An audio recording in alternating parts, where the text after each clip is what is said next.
Right, so welcome back to the second part of the video. So we are discussing about the digital domain sampling rate conversion techniques. So where I have told you that we have two different techniques in this, namely interpolation and decimation. So interpolation is upsampling, whereas decimation is downsampling. So decimation is downsampling. So when we have to define exactly, so the process of reducing the samples of discrete time signal is called decimation. And the device or the system that does this particular operation of downsampling is called a decimator. So try to understand the wording carefully. So when we say it is, so the process of reducing the sampling rate is called decimation.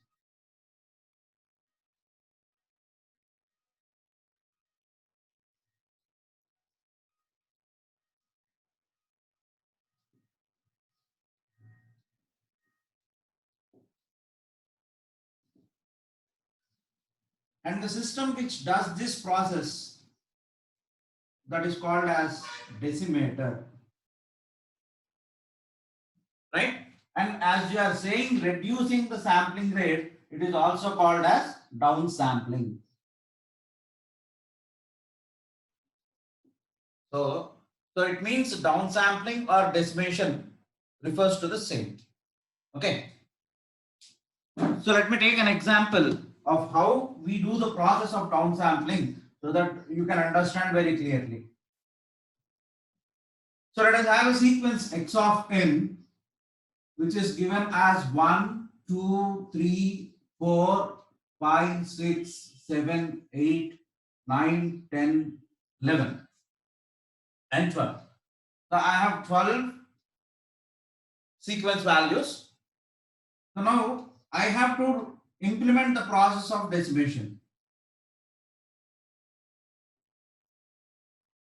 So when I have to implement the process of decimation, I need to have a factor by which this sequence has to be decimated. And that factor is defined as factor D. And D must be an integer. Right? So now, so let us consider the same and say D is equal to 2. Right? So when we have to decrease the sampling rate, your output y of n is defined with the equation x of n into d. Okay, so when I say y of n equal to x of n into d and implement this particular principle for the given sequence, let us see how it works out. So we are considering the value of d as 2. And your relation between input and output is x of n equal y of n equal to x of n into d. Right? So from the given sequence values, as the origin is not specified, we consider the first position itself as the origin. So x of 0 when n equal to 0, x of 0 equal to 1, when n equal to 1, x of 1 is 2. When n equal to 2, x of 2 equal to 3. When n equal to 3, x of 3 equal to 4. When n equal to 4, x of 4 equal to 5. N equal to 5. X of 6, 7. N equal to 7. X of 7 equal to 8. N equal to 8. 8 equal to 9. N equal to 9. X of 9 equal to 10. N equal to 10. X of 10 equal to 11. And when n equal to 11, x of 11 equal to 12. Right? Now coming for the output, y of n equal to x of 2 into n. Because the value of d is 2, so x of 2 into n. Now repeat the process, n equal to 0, your y of 0 equal to x of 2 into 0, x of 0, that is 1. when n equal to 1, y of 1 is x of 2 into 1, which is x of 2, that is equal to 3.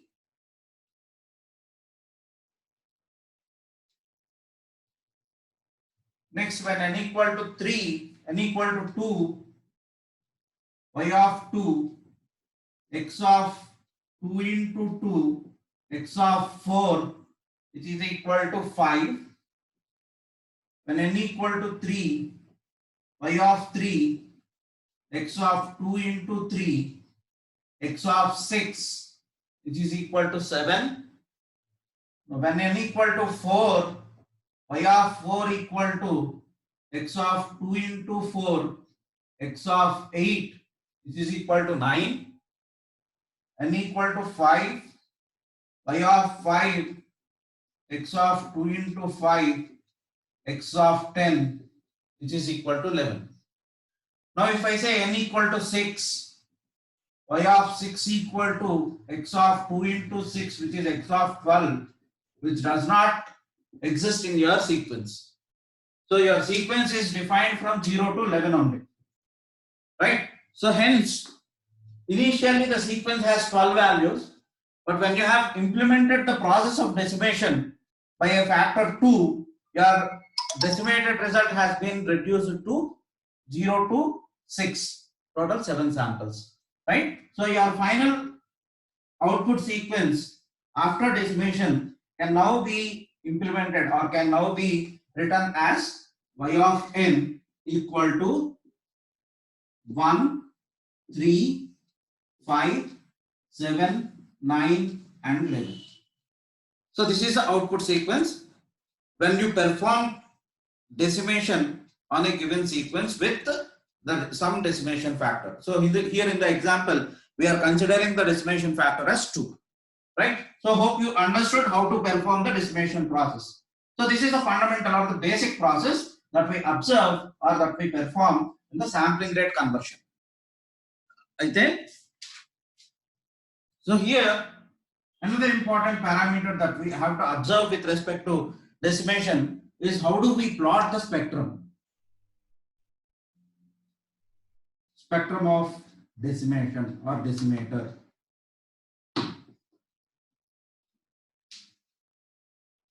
Now what exactly it means by spectrum of decimator? How do we obtain the spectrum? So let us consider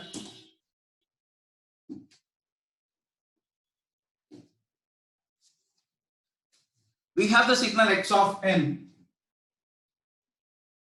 Consider the signal x of n as the input and your y of n is the output, right? And x dash of nd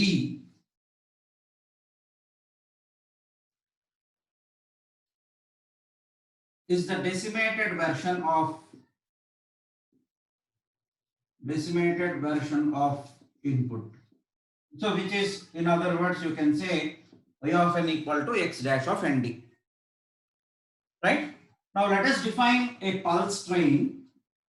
Define a pulse train p of n such that it is equal to 1 for different values of d, like 0, plus minus d, plus minus 2d, plus minus 3d, and so on. And it is equal to 0 for all other values of n.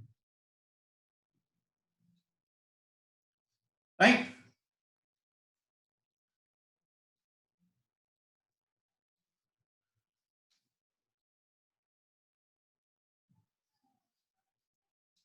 Now let us consider x dash of n, which is equal to x of n into p of n. So what happens if I take this part as x of n into p of n, as p of n is equal to 1 for a specific values, your x dash of n will be equal to x of n for 0, plus minus d, plus minus 2d, plus minus 3d, and so on. And it is equal to 0 for other values of n.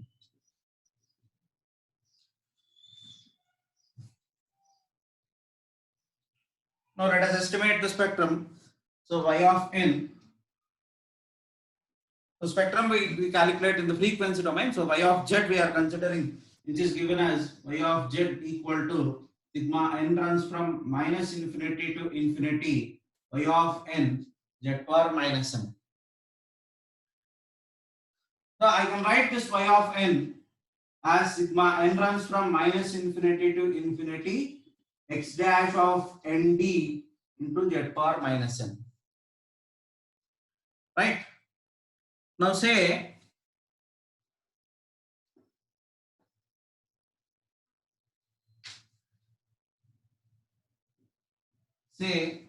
nd equal to some m, so that n equal to m by d, and when n equal to minus infinity, your m also will be minus infinity, and when is plus infinity, m is also plus infinity. So accordingly, your y of z can be written as y of z equal to sigma m runs from minus infinity to infinity x dash of m z power minus n. So it is minus m by d.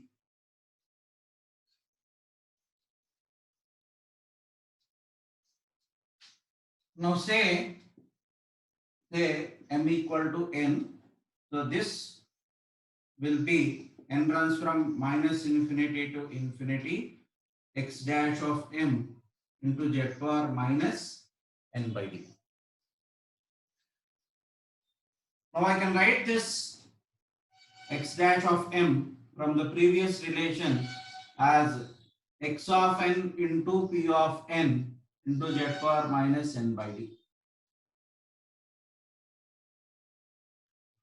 Right? Now representing the p of n with reference to the Fourier transform, so I can write p of n as this is equal to sigma n runs from minus infinity to infinity x of n into, so Fourier transform inverse p of n. So inverse Fourier transform when we apply, so it is 1 by d sigma k runs from 0 to d minus 1. I am applying inverse Fourier transform. So p of n is equal to 1 into e to the power of j 2 pi nk by d. So Fourier transform of p of n into z power minus n by d.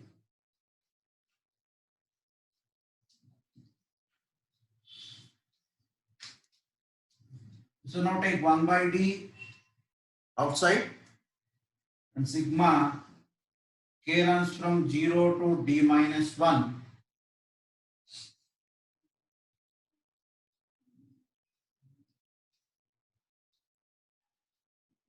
N runs from minus infinity to infinity x of n e to the power of j 2 pi nk by d into z power minus n by d.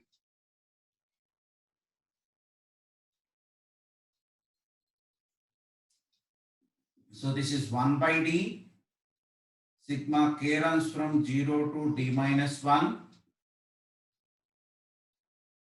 Sigma n runs from minus infinity to infinity x of n e to the power of j 2 pi k by d into z power minus 1 by d whole power n. So I can write it like this. So taking the z factor inside, I can make it like this. Right? So this is, let me take this as minus here, minus n. Now if you observe this part in the brackets carefully, this is like n runs from minus infinity to infinity x of n z to the power of minus n. So where, so this entire term is said to be considered as z. So I can represent this as, so this is 1 by d sigma k runs from 0 to d minus 1 x of z. So z is e to the power of minus j 2 pi k by d into z power 1 by d. Right? So this is your y of z. So the spectrum for the decimation or the decimator is given in this way.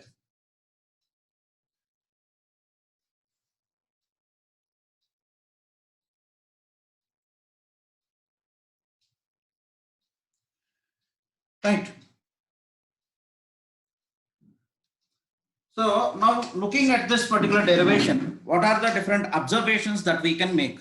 So just let us have a glance at this derivation and the observations that we can make. So if you observe carefully the equation, so in the equation, so it is expressed as 1 by d into something.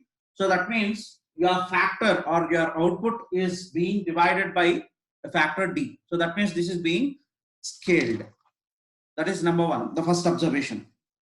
And if you expand this equation, so I can write it as 1 by d x power e to the power of j omega by d plus 1 by d e to the power of j omega minus 2 pi by d, so and so on. So this goes on. So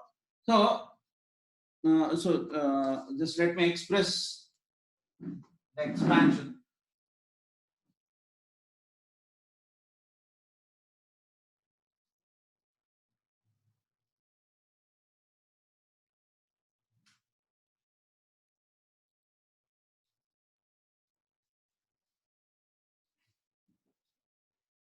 So considering z equal to e power j omega, so this is 1 by d sigma k runs from 0 to d minus 1 x of e power minus j omega k by d into e to the power of z is e power j omega by d.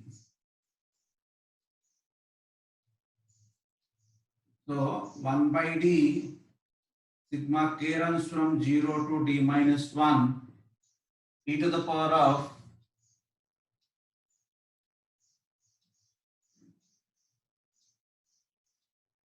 this is 2 pi minus j omega if I take common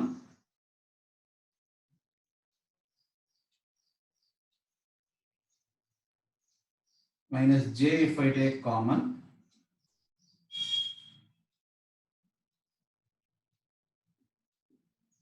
to the power of j omega minus 2 pi k by d. Right? Now representing in terms of e power j omegas. So y of e power j omega equal to 1 by d sigma k runs from 0 to d minus 1 x of e to the power of j omega minus 2 pi k by d. Right? Now if I expand for different values of k, so I can write this expression as y of e power j omega is equal to 1 by d x of e power j omega by d plus 1 by d x of e power j omega minus 2 pi by d plus 1 by d x of e power j omega minus 3 pi into 2, 3 pi by d plus and so on. Right? So I can express this in this way. Now if you observe carefully, as I have told you, every individual sample is being multiplied by the factor 1 by d. So your entire spectrum will be scaled by factor 1 by d. Right? Scaling will be done. And so because of e to the power of j omega by d, so there will be stretching in your frequency spectrum. So that is another observation that we make there. And the second function, if you see, e to the power of j omega minus 2 pi, and here omega minus 2 pi into 3, 6 pi k. So the next one, omega into omega minus 2 pi into 3, 4 pi k, 6 pi, 8 pi. So like this, you have the expression. So because of this omega minus 2 pi k, this will have the shifted version of the first case. To try to understand, we are making three observations here. The first observation is every factor is being multiplied by 1 by d. So you have the scaling function here, right? So your response amplitude will be scaled by a factor 1 by d. The first observation. The second observation that we are making is, in the first expression, you have e to the power of j omega by d. So because of this, you'll have the stretch in your frequency spectrum. The second. Now the third observation, now you see from the third case, e to the power of j omega minus 2 pi, j omega minus 4 pi, j omega minus 6 pi, and so on. Like this, you will have the continuation of the spectrum. So because of this omega minus 2 pi, omega minus 4 pi, they all represent the shifted version of your first expression, isn't it? So because of this shifted version, the input spectrum will also be shifted, right? So you have the expression like this. So you'll have the scaling, you'll have the stretching, and you will have the shifting. Three operations will be observed when you perform a downsampling or a decimation process for your frequency spectrum, right? So because of this shifting and stretching operation, you observe in the spectrum a disadvantage called as aliasing effect. So that means you are downsampling. Obviously, we know when we downsample, we observe or we experience the concept of aliasing, right? So in order to avoid this aliasing, we have a filter to be introduced before you downsample it, right? So before downsampling the signal, you have to introduce a low pass filter. So this low pass filter is specifically used to reduce the aliasing effect, and hence that low pass filter is called as anti-aliasing filter, right? So the low pass filter used to reduce your aliasing effect is called anti-aliasing filter.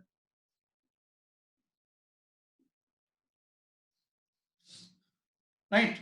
So this is about the concept of decimation. So just let me show you the PPT also. So you can see here the decimation, as I have told you. So we are reducing by a factor m or d, right? So before doing your sampling rate conversion, that is before decimation, so you have to introduce an anti-aliasing filter, which is a low pass filter, in order not to have the aliasing effect in your output sequence, right? So this is about the decimation. The examples, we can see a lot of examples can be observed or can be performed using the decimation process. So we'll consider a frequency spectrum, and with respect to that frequency spectrum, we'll implement, as we have seen in the discrete sequence case, we'll consider a frequency spectrum. And for that particular frequency spectrum, if you decimate by using a specific decimation factor, let us say 2 or 3 or 4, what will be the effect on the resulting frequency spectrum? So that can be observed practically. So I have shared even the notes for this particular unit. So in the notes, I have clearly explained the example with the frequency spectrum. So you can go through the notes also. So it will be easy for you to understand even through the notes, right? So thank you. We'll be discussing the second part, that is interpolation, in the next video. Thank you.